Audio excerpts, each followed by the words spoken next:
nosso time para essa noite. Linha de passe é a nossa hashtag para você participar. 1h30 de programa com entrevistas dos dois técnicos, do Renato Portaluppi e do Jorge Sampaoli, ao vivo, diretamente lá da Arena do Grêmio, onde o Flamengo triunfou, fez 2-0, perdeu um pênalti, o Grêmio perdeu no segundo tempo, o Kahneman expulso. Assuntos não faltarão para essa partida de ida, que encaminha a classificação rubro-negra. Estou errado, Vitor Birner? Boa noite. Tudo bem, Paulo? Boa noite a você, Jean, Zupac, Pedro Ivo, aos fãs das fãs do esporte. Caminha consideravelmente, né? Se eu fosse usar um dos clichês antigos que se usavam no futebol, eu falaria que está com um pé e 4 dedos do outro. Um dos pés e 4 dedos do outro na final. Precisa de um milagre atípico. Um milagre não. Uma coisa muito, mas muito atípica, que seria uma atuação muito ruim do Flamengo, imaginando que o Flamengo, se o Grêmio jogar aberto, tende a fazer gols no Rio de Janeiro. Reparem que eu usei o plural, né? E o Grêmio precisa ter um aproveitamento muito grande, ou seja, no futebol não é impossível, mas o resultado é um resultado enorme de uma atuação muito boa do Flamengo. Um jogo de grande imposição. O placar foi mais magro do que o volume de jogo e de chances claras criadas pelo Flamengo. Acho que se o Flamengo tivesse feito 3-0 seria normal, perdeu um pênalti. Se tivesse feito 4 também teria sido normal. Uma atuação ruim do Soares, depois da polêmica semana de vai ou vem, que obviamente a polêmica não está encerrada, mas uma atuação ruim do Soares, uma atuação do Grêmio ruim coletivamente. Uma atuação do Flamengo, que é tão bom tecnicamente, eu vou falar mais disso ao longo do linha, e não precisou nem fazer um grande jogo do ponto de vista coletivo para conseguir essa vitória enorme todo fora de casa na semifinal da Copa do Brasil. Tudo bem, Jean? Boa noite. Tudo bom? Boa noite, Paulo. Boa noite, companheiros. Eu confesso, achei que foi uma partidaça do Flamengo hoje. Hoje eu achei que foi um jogo de imposição completa, né? Um primeiro tempo muito bom, e muito bom também porque a gente está falando de um jogo contra o Grêmio, fora de casa, um Grêmio que gosta de ter a bola, que em geral consegue ter a bola, que consegue criar muito, e o Grêmio não conseguiu criar praticamente nada, né? As 2 chances que o Grêmio cria na primeira etapa nascem ali de falhas individuais do Matheus Cunha e depois do Fabrício Bruno na defesa, mas tirando isso, foi o Flamengo quem dominou as ações, teve 66% de posse de bola no primeiro tempo, várias chances, inclusive essa desperdiçada pelo Gabigol. Então, assim, a gente até falou, né, depois daquele jogo contra o Atlético Paranaense,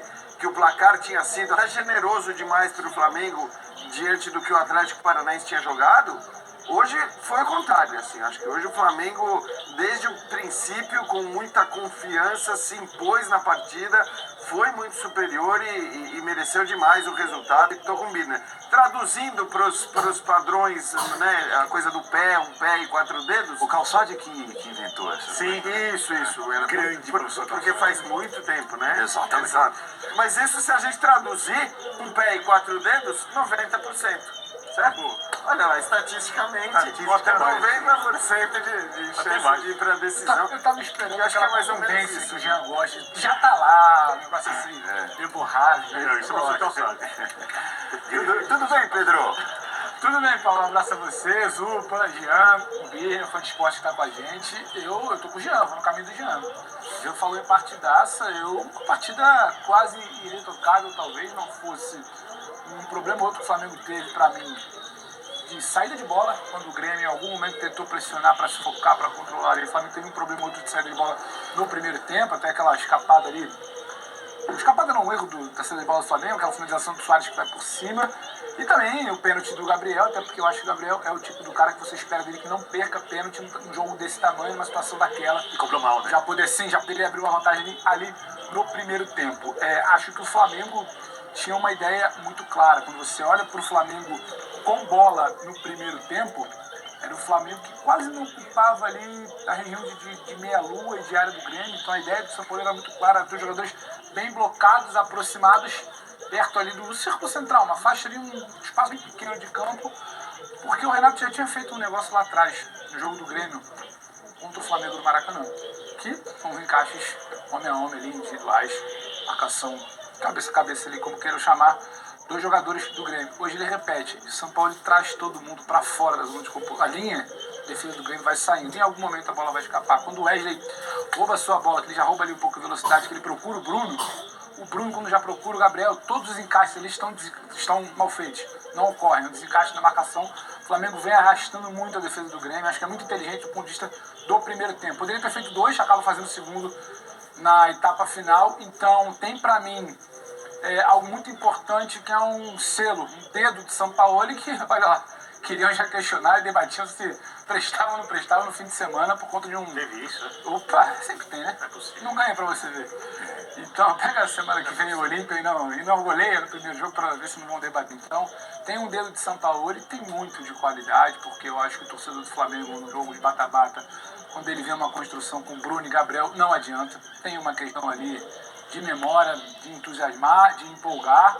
Você olha para a outra semifinal, a coisa está muito pareada. Você olha para a semifinal de cá, eu acho que está bem caminhada. Tudo isso completa um cenário de uma noite muito positiva para o Flamengo. O jogo era fora. Não é fácil ganhar desse Grêmio que quer ter a bola, que quer controlar. Você deixa desconfortável, arrasta a marcação dele, tem a criação com o Bruno e com o Gabriel. Não demorou até para se achar, eu acho que principalmente com o Arrascaeta e Everton na primeira etapa, mas depois que sai o primeiro gol, fica bem confortável e poderia ter feito mais. Foram 14 ou 15 finalizações, se eu não me engano. O Flamengo jogou até para fazer mais dentro de uma arena do Grêmio, contra um Grêmio que não vive exatamente um mau momento. Saberia, tem condição de fazer mais. E acho que vale o debate do quão impactante foi essa novela do Soares. Para o desempenho, para o encaixe dele de time, não nada muito assertivo, mas um debate do que foi. Vários debates, várias novelas, vários capítulos estarão aqui no Linha de Passe. Certo, protagonista Gustavo Zupac? Certo, Paulo. Um abraço. Boa noite, companheiros. Boa noite, fã de esportes. Para não ser repetitivo em cima do que os colegas falaram, e eu concordo com quase tudo do que foi dito, eu acho que tem alguns pontos legais para a gente observar. Como o Flamengo conseguiu se adaptar muito bem e conseguiu tirar proveito do próprio desenho do time do Grêmio, né? O Renato conservando a sua ideia com 3 zagueiros, o Grêmio marcando com linha de 5, consequentemente o meio-campo ficou um pouco menos povoado. E a gente começou a ver o Flamengo no primeiro tempo, principalmente quando o Felipe Luiz se juntava aos homens de meio-campo com superioridade, né? Então o jogo passava muito por ali. E aí o Grêmio, que até começou o jogo tentando ter um pouco mais de posse de bola, isso durou 10, 15 minutos. Quando o Flamengo toma conta do roteiro, controla o jogo e começa a ter esse meio-campo numericamente superior, o Grêmio passou a se defender mais. E qual seria a estratégia? A hora que recuperar, tentar o contra-ataque, mas não tinha o contra-ataque. E aí o Renato, durante o primeiro tempo, tenta sair desse nó, desatar esse nó, tirando o Vitor, colocando o Ferreirinha, para tentar colocar mais gente no setor e tentar fazer o Grêmio reagir. No começo do segundo tempo, o Grêmio até reage, o Grêmio equilibra um pouco mais o jogo no começo do segundo tempo. Mas aí vem o lance que, para mim, determina a largura do placar, que é a irresponsabilidade do Kahneman. Do capitão do time. Capitão do time, que havia tomado um cartão amarelo no lance em que o Gabriel foi até malandro, porque o Kahneman chega no Gabriel, mas o Gabriel cai e dá uma valorizada, o Kahneman encosta e o Gabriel cai sentindo muito o rosto, e o Kahneman recebe o cartão amarelo pela imprudência, e pouco tempo depois... Foi sem bola, né, Gustavo? Passando a jogar. Exato.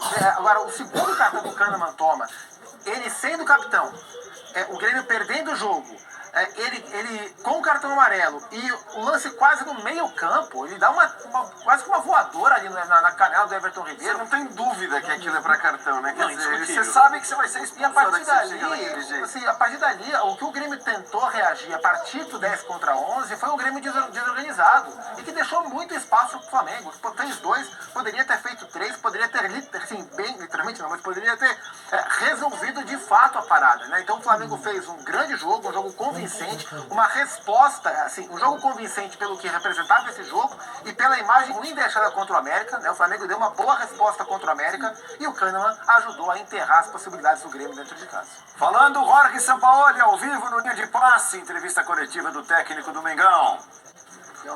Es gente que gana mucho duelo y que, bueno, que defiende mucho bien. Entonces, salió bien porque el ocupamiento de espacio fue en tiempo justo y eso generó incomodidad a aquella igualdad numérica que propone Grêmio. Sampaoli, boa noite, parabéns pela vitória. Queria que você falasse da composição dessa equipe do meio-campo, com as 2 ausências importantes, a do Pulgar e do Gerson, você compôs com o Thiago Maia e também com o Vitor Hugo, a importância desses atletas para também você conseguir um resultado positivo tanto do ponto de vista defensivo quanto também do ponto de vista ofensivo. O Thiago Maia, inclusive, que fez o segundo gol.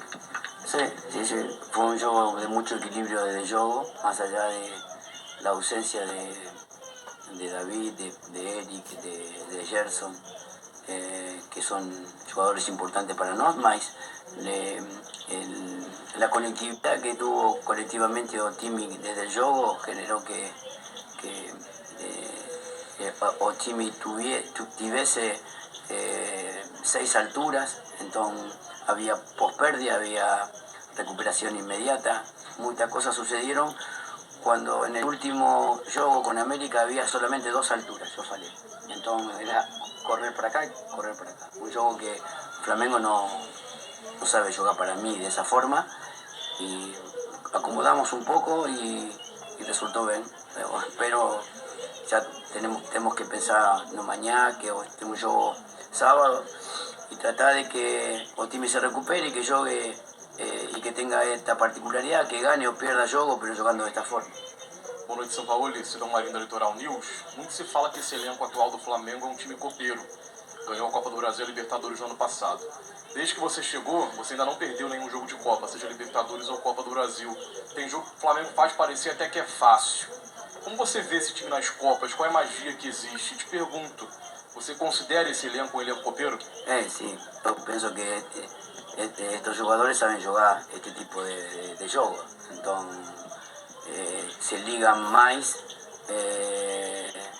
la propuesta es mayor, entonces considero que no es por mí, sino por ellos que tienen esa capacidad, porque han jugado muchas finales, más este año no fue bien, más espero que ahora tengamos la posibilidad de jugar algunas este año.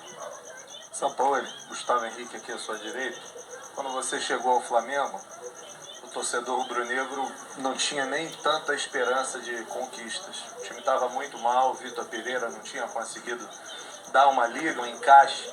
Você chegou, foi fazendo seu trabalho e hoje a verdade é que o Flamengo está 100 minutos de uma final de Copa do Brasil, respeitando evidentemente o Grêmio, e também muito bem posicionado na Libertadores da América e na tabela de classificação do Campeonato Brasileiro. E ainda assim, volta e meia a gente escuta opiniões tendenciosas, comentários desrespeitosos ao seu trabalho. Como você lidar com essas críticas em meio a um desempenho que o Flamengo vem alcançando, que é um desempenho já bem satisfatório, principalmente em termos de chegada de competições? Ay, sinceramente, yo tengo tantos años en esto que sinceramente no escuto prácticamente. Sigo trabajo, doy lo mejor que tengo para este club y intento siempre que Otimi alcance el protagonismo de hoy. A veces se puede, a veces no, mas sinceramente solamente soy un trabajador de esta profesión. No me halagan mucho los halagos y tampoco me entristecen mucho las críticas. Esta profesión es así, hay que asumirla y solamente trabajar. Tudo bem, São Paulo? Boa noite. Marcelo Salzano, Rádio Guaíba, Porto Alegre. O Soares, ele é o principal jogador do Grêmio. Esteve até numa polêmica recente envolvida que poderia até se transferir para o Inter Miami dos Estados Unidos. Como é que foi o seu plano montado com a sua comissão técnica para tirar a potencialidade desse jogador na partida de hoje? Obrigado. Hay jugadores que jerarquizan mucho la liga brasileña hoy.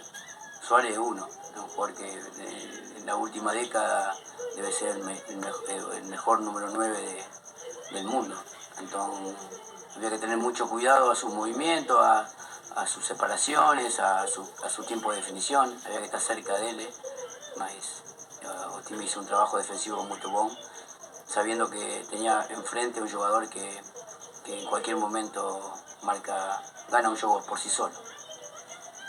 São Paulo, tudo bem? Boa noite. Pedro Oliveira, da Rádio Bandeirante de São Paulo. Quão importante foi para você a expulsão do Kahneman? Porque dá para perceber que o senhor coloca o Flamengo mais para frente, até depois da expulsão do Kahneman. O Grêmio fica com um a menos, tira um meio-campista para entrar outro zagueiro. Como é que você viu a expulsão do Kahneman e como é que mudou a sua percepção do jogo e também pode mudar para o jogo da volta sem o zagueiro do Grêmio? No, Kahneman es un jugador muy valiente, es una bandera del club, mas nós intentamos hacer una diferencia mayor con el hombre de mais. Tuvimos mucha chance para eso y mucha aproximación. Lamentablemente no conseguimos a diferencia. Pero bueno, seguramente el juego de vuelta será difícil o más difícil que el de hoy. Boa noite, São Paulo. Canal do Farid, Guilherme Ness, aqui de Porto Alegre. A expulsão do Kahneman ajudou muito a equipe do Flamengo, tanto que o Flamengo conseguiu depois fazer o segundo gol.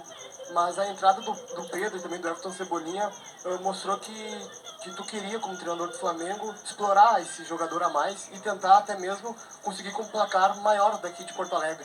Tu sai satisfeito com esse 2-0 ou tu acha que o Flamengo poderia ter conseguido fazer o terceiro ou até mesmo o quarto e ter liquidado praticamente com o Grêmio aqui na semifinal? Sí, esa era la idea, tratar de poner gente de ataque fresca para marcar diferencia mayor de la que teníamos.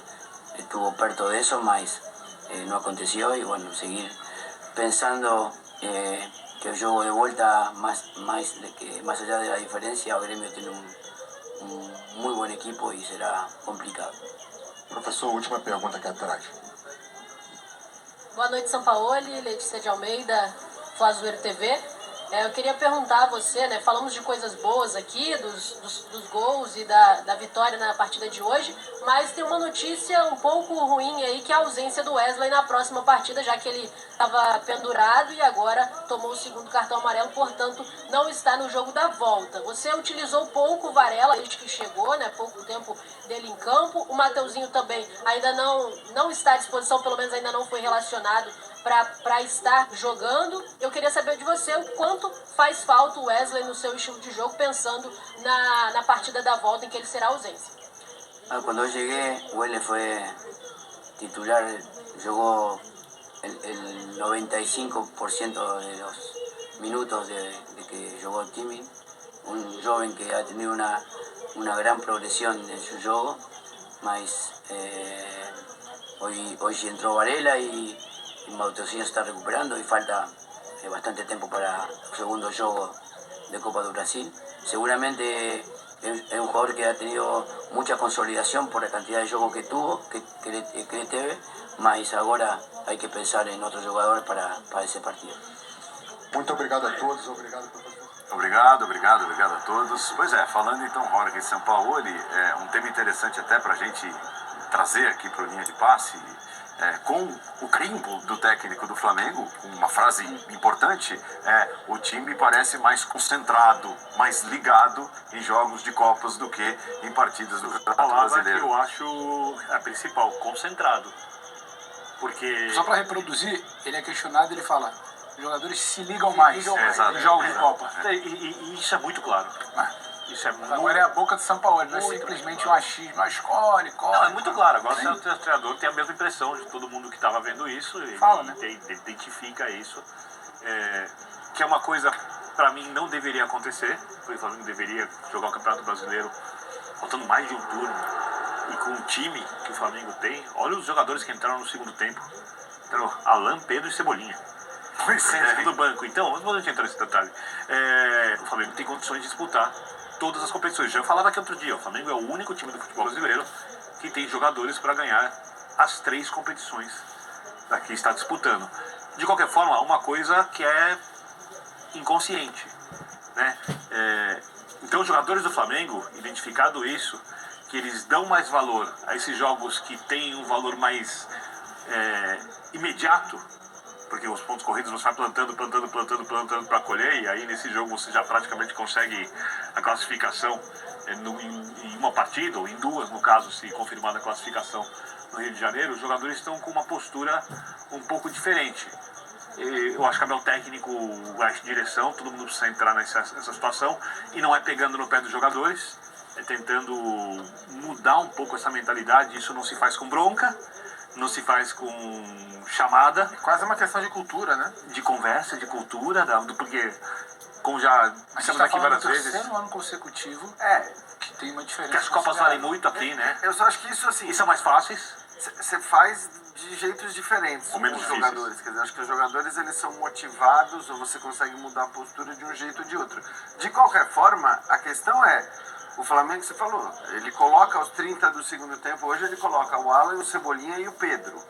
Teoricamente 3 reservas. Ele começa o jogo de hoje com o Thiago e o Vitor Hugo, que talvez não tivessem começado jogando se ele tivesse o Pulgar e o Gerson. Então você tem Ayrton Lucas, Davi Luiz e Gerson. Isso, só pra... É um negócio absurdo, assim, a uma qualidade, loucura. o nível do segundo time do Flamengo é muito, muito forte. O que eu quero dizer com isso é que às vezes, para que você consiga ter esse foco no Campeonato Brasileiro, vale você mesclar mais os times nos jogos do Campeonato Brasileiro, porque é óbvio que existem jogadores que você não discute no Flamengo, né, em relação à titularidade nos grandes momentos, nos jogos decisivos e tal, que são caras que mudam completamente o jogo, e acho que isso vale para o Gabigol, isso vale para a Arrascaeta, que é um cara que inclusive precisa ser dosado do ponto de vista físico, isso vale para o Bruno Henrique, que é espetacular, né, quer dizer, eu repito aquilo que eu disse algumas semanas antes até dele se machucar no jogo contra o Palmeiras, talvez esse seja o grande reforço do Flamengo até o final da temporada, mas o que eu quero dizer com isso é que talvez essa estar ligado, pelo termo que o próprio Sampaoli usou, possa vir com a simples mudança de nomes escalados no Campeonato Brasileiro. Caras que vão ter que brigar pelo espaço, que vão ter que brigar pela posição, que talvez tenham uma postura, mesmo num campeonato por pontos corridos, um pouco diferente em relação, assim, o quanto ele vai precisar daquele jogo para ter uma motivação, para conseguir um espaço para outros jogos. Então, acho que isso pode ser muito legal também. Eu só não pediria isso hoje, tipo, diretamente ao Sampaoli. A gente fala aqui de cultura. O Flamengo, ele não briga diretamente. Ele está brigando sempre pelo elenco, a gente está quase sempre no debate. Se resolver esticar a quinta marcha, pode chegar. Agora, estamos em 2023. Em 2022 ele já não briga. Era até o papo nosso aqui na segunda-feira. Em 2021 ele já não briga. A última liderança foi do 2020. É o título. É a última rodada. Que pega ali perdendo para o São Paulo. Então, seria até injusto, acho que virar e falar, o São Paulo poderia... Aí eu acho que tem que ser algo diferente. Porque todo treinador passou por isso dentro do Flamengo. O Dorival, que ganhou Copas, quem não ganhou Copa, quem fez mau trabalho no segundo semestre e acabou dispensado. Agora, eu acho que cabe, antes dessa mudança cultural, um papo também. Você não pode estar tão alheio a um campeonato nacional. Que é o que ocupa a maior parte do calendário. E aí, tá falando de 38 jogos. E aí você vai para outro papo. Mudar culturalmente. Um treinador que não tem o conhecimento de embalar uma temporada para chegar numa segunda temporada e falar, já aprende que aqui a banda toca assim, dentro disso que então, os Jansos queriam rodar mais. E isso é um risco. Campeonato Isso é um ou risco. na Copa, porque tem se você, elenco para isso. Se você assume que, ok, meu elenco se mobiliza mais pelas Copas, então a gente... Isso ele assumiu.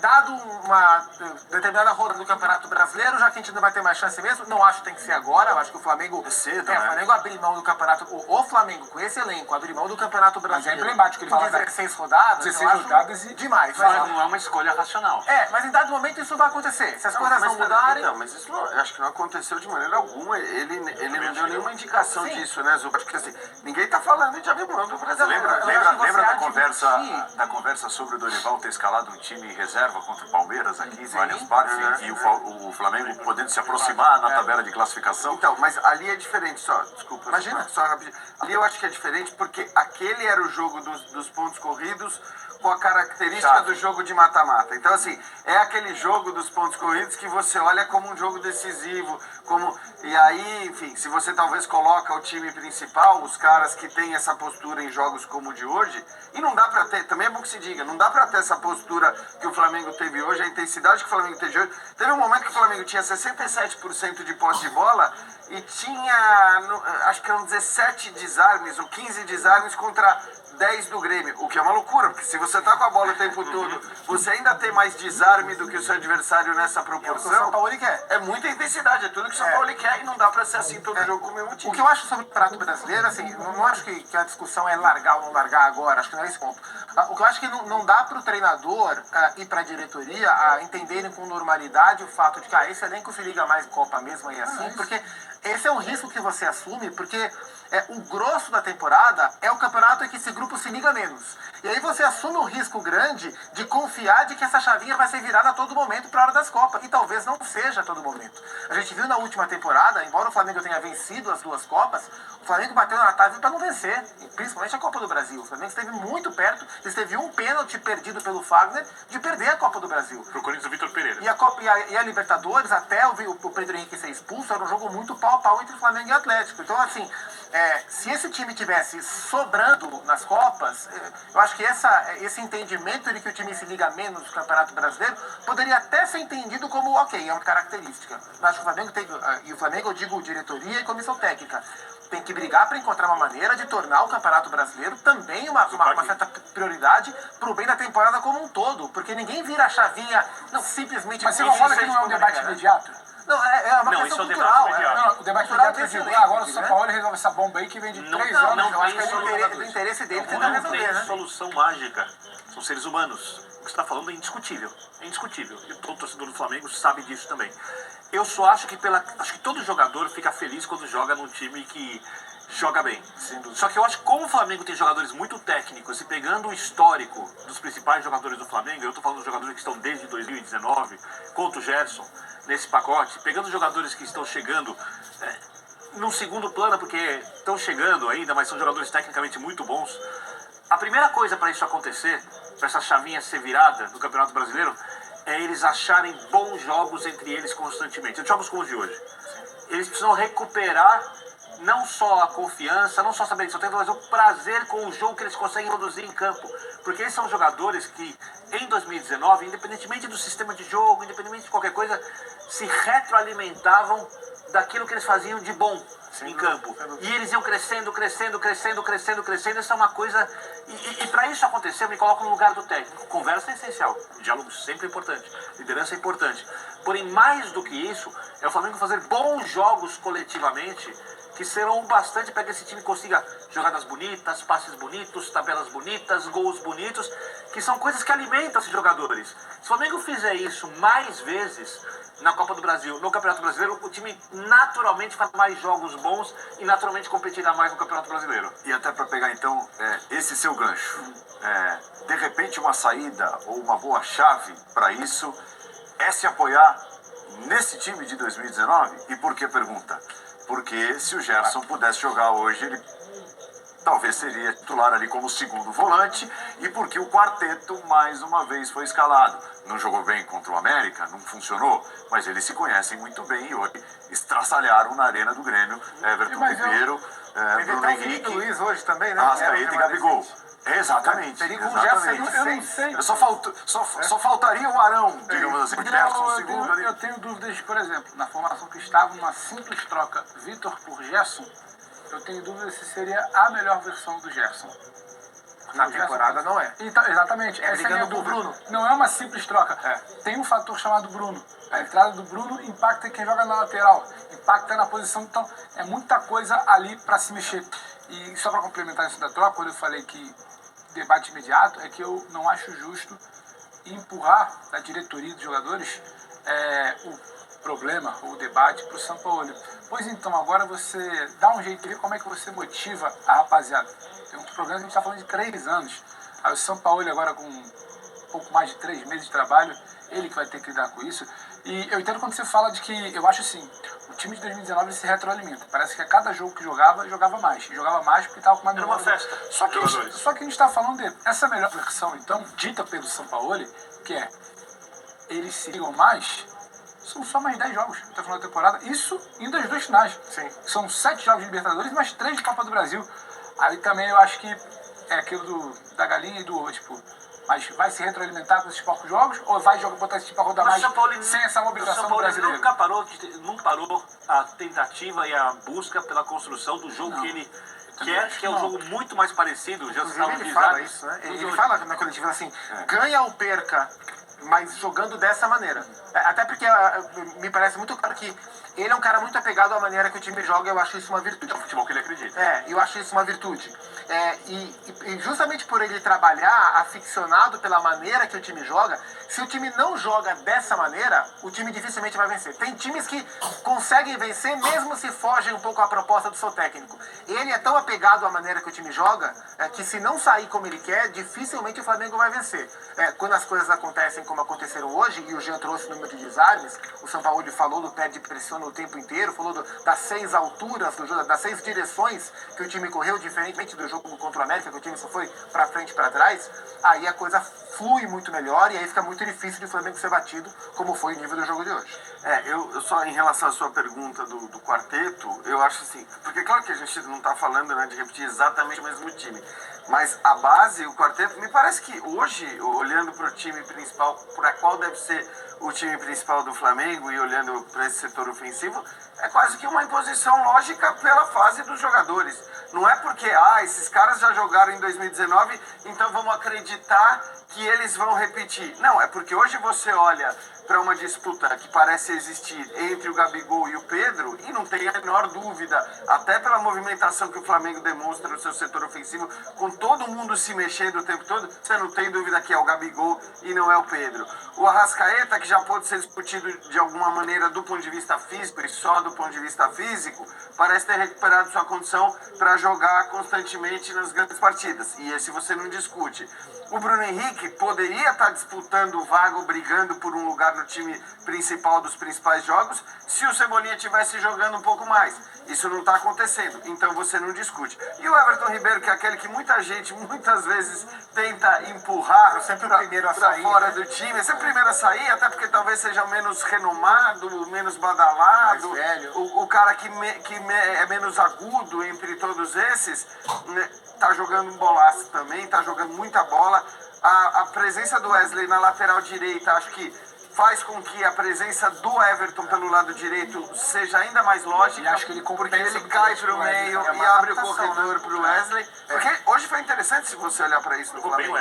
Hoje ele teve do lado esquerdo o ponta agudo e o lateral criador. E do lado direito o contrário, né? O lateral agudo e o ponta, vamos dizer, criador caindo para o meio. Então, o São Paulo pensa muito nisso, né? Nessas duplas que compõem os lados de campo, e acho que hoje me parece até por tudo. A única coisa que poderia fazer se discutir isso é o Ayrton Lucas.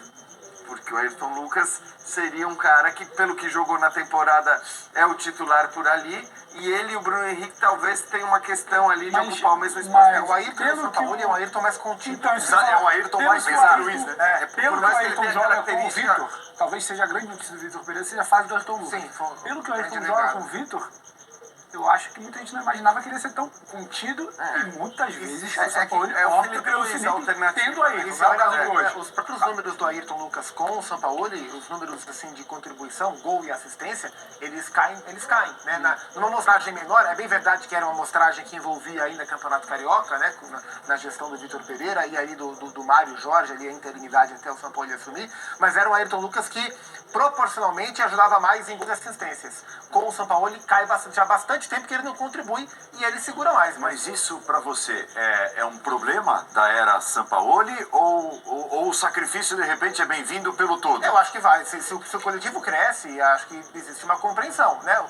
O ideal é que todo mundo esteja no seu melhor. Agora, para a ideia do Sampaoli, o melhor é ter que segurar o Ayrton Lucas. E isso significa, mais para frente, ter um Ayrton Lucas mais contido, com o Bruno Henrique espetado, e isso funcionar, beleza. Porque do outro lado é uma adaptação, né? O Sampaoli joga com pontas. E o Vitor não teve só com o Bruno. E no Flamengo, na direita, ele joga com um lateral, porque ele usa meia para dentro e abre o corredor para o lateral, como se ele fosse um ponta. É uma adaptação, é quase que uma concessão que o São Paulo faz das suas próprias ideias, utilizando e encaixando Wesley e Everton Ribeiro. Rapidinho, essa presença do Ayrton Lucas, a presença do Bruno Henrique, acho que ajuda a responder ainda mais a sua pergunta. Porque se você não tivesse o Bruno Henrique agora voltando, jogando o que está jogando, com o Cebolinha não fazendo essa função de jogador agudo pelo lado esquerdo, talvez você pudesse dizer, mas perdeu o Ayrton Lucas fazendo o que ele estava fazendo, não é uma perda muito significativa? Hoje não é, hoje não foi. Então, é que ele tem as soluções no elenco, só que eu vou voltar ao que eu disse do time se retroalimentar da ideia de jogo bem implementada. Porque vamos supor que o Alan desenvolva o jogo e volte a jogar o que a gente imagina que ele pode jogar. Ele vai tomar o lugar do Eric. A tendência é essa. Ele vai tomar, se ele jogar, ele tem mais construção com a bola que o Eric, ser titular, né? e ele vai conseguir marcar do mesmo jeito. E o Thiago Maia também. A partir do momento que o time consegue pressionar a saída de bola em alto nível e com o time bem encaixado, todas as linhas vão avançar. Você ter o Ayrton Lucas ao invés do Felipe Luiz, que para mim é um jogador histórico, tá? Não só histórico no Atlético de Madrid, histórico no Flamengo, com as linhas altas e com o Ayrton Lucas marcando, você passa a ter uma recomposição mais rápida para marcar contra-ataque. Quando você tem o Alan jogando bem e o time acertando a pressão de saída de bola, fazendo isso em alto nível, que é a ideia do Sampaoli, você passa a ter lugar para jogar com um só volante de verdade, porque você abre o Gerson na esquerda e usa o Bruno Henrique na flutuação ponta, centroavante. Com o Gabigol flutuando também. Com o Gabigol flutuando do meio para a direita, o Bruno Henrique do meio para a esquerda, o Gerson vindo fazer o segundo volante quando necessário, e aí você possa ter um volume de jogo. Mas esse time tem que ser mais... tem que paciência. E tem que reagir melhor aos momentos em que ele ficar exposto, né? Porque o Flamengo é curioso, Flamengo Por isso e que eu Grêmio... falei da marcação alta na frente em alto nível. Flamengo e Grêmio, é preciso paciência. No Campeonato Brasileiro, que é o que nos dá uma amostragem maior de quem é quem, da característica, são os dois times que mais sofrem finalizações no Campeonato Brasileiro, Flamengo e Grêmio. Então, assim, quando o jogo do Flamengo encaixa, geralmente esse time vence. Quando por essa proposta o jogo não encaixa tanto, esse time fica bastante exposto aos contra-ataques. E isso tem que ser bem alinhado para o time conseguir jogar com um volante de marcação só, o Alan, como sugere o Birner, do que 2 ou até 3, né, quando tem o Gerson compondo um pouco mais. Só para destacar quem, além do Wesley, quem eu acho que fez um grande jogo hoje também, foi o Fabrício Bruno. Ele praticamente não perdeu duelos. Uma atuação de imposição do Fabrício Bruno, que é, com alguma sobra, o melhor zagueiro da temporada do Flamengo. Nós temos os lances na tela e temos Renato Gaúcho para falar, né? Temos o Renato Portaluppi, que também vai trazer certamente elementos para o nosso debate, para a nossa conversa, para a sequência da nossa conversa. Então, dos lances, nós vamos diretamente para a entrevista coletiva de Renato Portaluppi, o ex-técnico do Flamengo e atual técnico e ídolo do Grêmio. Boa noite a todos. Por título a gente sempre trabalha, né?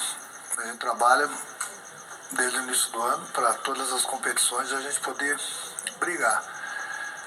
Mas nós temos que ser realistas também, né? O Grêmio vem de uma segunda divisão, nós mudamos praticamente 50%, 60% do nosso grupo.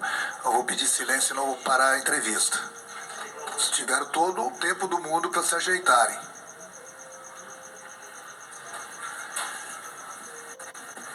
Nós trocamos 50% praticamente do nosso grupo, trouxemos jogadores, ganhamos o Campeonato Estadual, ganhamos a Recopa e estamos bem no Brasileiro. Nós não vamos ganhar de todo mundo. Tem horas que nós vamos perder. Hoje nós temos que elogiar também o adversário. O adversário a gente sabe que ele é muito qualificado. É um plantel que todo mundo sabe, tem 2, 3 grandes jogadores a nível de seleção. Deu tudo certo para eles hoje. E infelizmente algumas coisas deram errado pra gente. Hoje a gente não teve a mesma atuação das outras partidas. Tivemos uma chance claríssima no início do jogo com o Vila. Se ele tivesse feito aquele gol, as coisas do jogo seriam bem diferentes. Infelizmente nós não aproveitamos e o que eu falei, que nem aquele jogo do Maracanã. O Flamengo teve as oportunidades, jogou muito bem, criou, fez o primeiro gol. Depois, numa bobeira nossa, cedemos o pênalti. E no segundo tempo ainda, que o Chapecó defendeu. E no segundo tempo, fica mais difícil você enfrentar o Flamengo com 11. Com 10, as coisas dificultaram ainda mais. Mas não faltou vontade. Não faltou vontade. Tem horas que só vontade não adianta.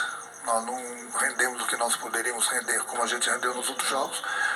Deu tudo certo para o nosso adversário, não vamos tirar os méritos deles, não. A partir de amanhã a gente vira a chave e a gente começa a pensar no Campeonato Brasileiro, que a gente vai bem. Renato, justamente você falou sobre essa grande chance, né, que o Vijaçante teve. E até aquele momento do jogo, o Grêmio parecia muito mais ligado e atento do que o adversário. A partir dali, consegue explicar pra gente por que o Grêmio parece que desligou do jogo e o Flamengo liga, e aí quando liga a gente sabe o que eles podem fazer, né? É difícil você segurar um time como o Flamengo, como eu já falei, né? É um grupo muito qualificado. Quando eles jogam mal, praticamente o jogo fica de igual para igual com o adversário. Quando eles resolvem jogar, aí deu tudo certo para eles hoje. Depois eles fizeram o gol, aí deu uma tranquilidade ainda maior para eles, entendeu? E a gente tentou, mas são jogadores, como eu já falei, que pensam sempre na frente, jogadores diferenciados. E hoje o Grêmio não estava na noite deles. Depois fizeram o segundo gol, tivemos a expulsão do Cano também. Aí as coisas dificultaram bastante pra gente.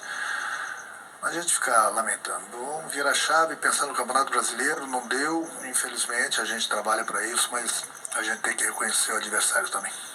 Renato, boa noite. Você, ao fim da partida, se dirigiu ao quarteto de arbitragem, gesticulou e conversou com eles. Gostaria da sua avaliação, se você considerou a expulsão de Walter Kahneman justa e se a arbitragem lhe preocupa para o jogo de volta. Não, o Klaus foi nota 10. A única coisa que eu fui cobrar dele, que eu não tinha certeza, porque dali eu vejo de baixo, você não vê tanto quanto vocês lá de cima, eu perguntei por que ele não deu o segundo cartão amarelo para o Wesley no primeiro tempo, que eu achei que ele tivesse dado um carrinho no Cano. E não foi o caso. Vi agora no vestiário, ele não merecia o cartão, não. Foi só esse lance que eu perguntei para ele. No mais, o Klaus foi muito bem. Não vamos falar de arbitragem, porque ele foi um errinho aqui, um ali, que é uma coisa normal, entendeu? Mas na média ele apitou como se deve apitar uma partida dessa. Ele foi muito bem. Não dou 10 para ele, porque sempre um árbitro comete erro, mas ele foi muito bem, não prejudicou absolutamente em nada. Tanto o Grêmio quanto o Flamengo. Ele apitou o que viu e apitou muito bem. Ô Renato, falando sobre o teu meio-campo, para muitos o meio-campo é o coração de uma equipe. Como é que você vê a formação desse meio-campo faltando, parece um termo no popular do futebol, um cão de guarda para você colocar ali? Você entende que falta essa peça no meio campo? Carbajo, Vijaçante são jogadores importantes, mas falta para você, como você já teve em outros momentos aqui no Grêmio, e até o próprio PP já deu conta, acho que do recado, mas um pouco mais à frente. Você entende que falta essa figura para o meio campo, esse cão de guarda para dar mais sustentação, mesmo você atuando com 3 zagueiros, falta isso? Não, você jogador também não vamos achar que está tudo errado, né? O Grêmio esteve abaixo, enfrentou um grande adversário, até então o Grêmio vinha jogando bem, na maioria dos jogos. O Grêmio está na vice-liderança do Campeonato Brasileiro, não é à toa. É lógico que todo time precisa daquele cão de guarda. Mas eu não quero entrar em polêmica, mas nós tínhamos o Thiago Santos. Né? Pois é. Não é que era o suficiente. O brabo é o nada. Mas não vamos lamentar. Meu meio de campo, no momento com o Felipe e o Vila, os dois têm jogado bem. A gente tá. Essa semana aqui provavelmente falta o PP também. Entendeu? Quando você tem 2, 3 zagueiros, os dois volantes precisam jogar. E os meus 2 volantes têm jogado. Hoje não tiveram como nas outras partidas, mas não faltou luta, não faltou eles correrem, mas nós pegamos, volta a repetir, um adversário muito qualificado pela frente, que não deu tão certo pra gente e deu tudo certo pra eles. Então hoje, infelizmente, não deu. Nosso torcedor, eu sei que tá triste, nós queríamos vencer também, não deu, mas também muita calma nessas horas. Não vamos achar o Grêmio perdeu, vamos reconhecer a força do adversário e não vamos achar também que tá tudo errado. É muito fácil, perdeu, esse aqui não presta, aquele é ruim, aquele tem que sair, não é bem por aí. Não é bem por aí. Se você fosse olhar para o Grêmio até uns 8 meses atrás, o Grêmio, 9 meses, estava na segunda divisão. Hoje o Grêmio está aí brigando praticamente aí, de igual para igual com todo mundo no Campeonato Brasileiro. E está na vice-liderança. O maior troféu para o Grêmio, eu já falei para o presidente, falei para a diretoria e falei para o meu grupo. O maior troféu, o maior título que o Grêmio possa ter esse ano aqui, lógico que a gente briga pelos títulos, tanto da Copa do Brasil, e não vamos esquecer que nós estamos bem no Campeonato Brasileiro e nós vamos brigar até o final pelo título do Campeonato Brasileiro. Mas o maior troféu para o Grêmio e para a torcida, o que a gente pode dar é o Grêmio chegar na Libertadores. Por tudo que o Grêmio passou há uns 8 meses atrás, e por tudo que está acontecendo com o Grêmio esse ano aqui. Então, o nosso principal objetivo é, lógico, brigar pelos títulos. Não pense que nós vamos esquecer da Copa do Brasil. O segundo jogo no Maracanã ficou difícil, sim, ficou difícil. E não vamos esquecer de brigar pelo Campeonato Brasileiro. Mas é um grande troféu se o Grêmio chegar na Libertadores esse ano. Renato, eu até ia perguntar a respeito sobre a retirada, né, do Bruno Vini no primeiro tempo, mas a tua deixa sobre a briga pelo título, pelo Campeonato Brasileiro, por mais que seja difícil agora com o Flamengo, o que tu estaria esperando já da diretoria, no caso, teus reforços, para poder qualificar um pouco mais o time para esse segundo semestre e realmente tentar tirar essa diferença do Botafogo? O Grêmio não está disputando o campeonato sozinho com o Botafogo. O Botafogo está disputando com mais de 19 equipes. Ele está fora da casinha, ele disparou, não é o Botafogo, podia ser qualquer outro time. É difícil ver um time no Campeonato Brasileiro disparar do jeito que o Botafogo disparou. Mas tem ainda todo o segundo turno, muita coisa pode acontecer. Quanto aos reforços, eles vão chegar. Eles vão chegar, a gente conversou, a gente troca bastante ideias, a gente já segurou o Soares com a gente até dezembro, até o final do ano. A novela podia ir até dia 2, ela foi antecipada, acabou, ele vai ficar com a gente até dezembro, esse já é um grande reforço pra gente. E a gente, lógico, a gente tá correndo atrás, o Luiz Wagner está se mexendo com o Antônio, com o aval do presidente. Domingo de manhã eu fui lá no clube, nós olhamos alguns jogadores, conversamos, trocamos algumas ideias. Eles vão chegar, mas até dia 2 a gente tem tempo. Mas esses reforços pode ter certeza que eles vão chegar e é lógico, quanto mais reforços chegarem para reforçar nosso grupo, melhor, né? Porque nós temos o segundo turno do Campeonato Brasileiro e temos mais uma partida da Copa do Brasil. Saíram vários jogadores, é óbvio que precisam chegar. E esses jogadores, dentro das condições do clube, entendeu? Que a gente está trazendo, pode ter certeza que eles vão nos ajudar. Renato, tocou na